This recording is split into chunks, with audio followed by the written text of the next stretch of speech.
Let not dirty money enter your purse.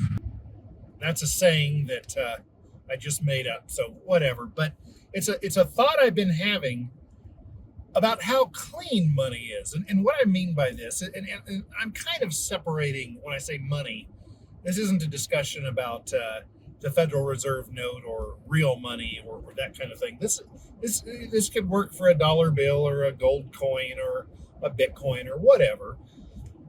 But the idea is that some money is kind of dirty. In other words, the last person who touched it did something that wasn't cool in order to get that money. And so an example would be, maybe somebody is paid $1 to murder a child, and that dollar is handed to them after they murder the child, and then they try to give you that dollar. And I know this is kind of a touchy-feely thing, but there's something about that dollar that it has that touch of dirt to it. It's dirty money. It's not rightfully, morally, ethically obtained money. And the same thing would be true of Federal Reserve notes paid to a military-industrial complex owner, somebody who's building bombs to drop on folks. That's not really clean money. And from a legal perspective, what the government would like is kind of the same concept, just a different thing would be clean or dirty. And that would be money that was used to deal in drugs or something like that. That would be considered dirty money. Well, when I think about that, I wouldn't, for example, in my business, I don't want to teach the government what it is that I teach in one of my businesses. So if the government came and said, we would like to just call the Federal Reserve, have some money printed, and then hand you this money for providing this service to us, I would say, no, thanks. That's dirty money. I don't want to touch it. But what if there are several degrees of separation for that money? What if that money is handed to somebody else, and then that person hands it to somebody else, and then that person hands it to me? Has the money become clean by going through several hands? I don't know the answer to this, by the way.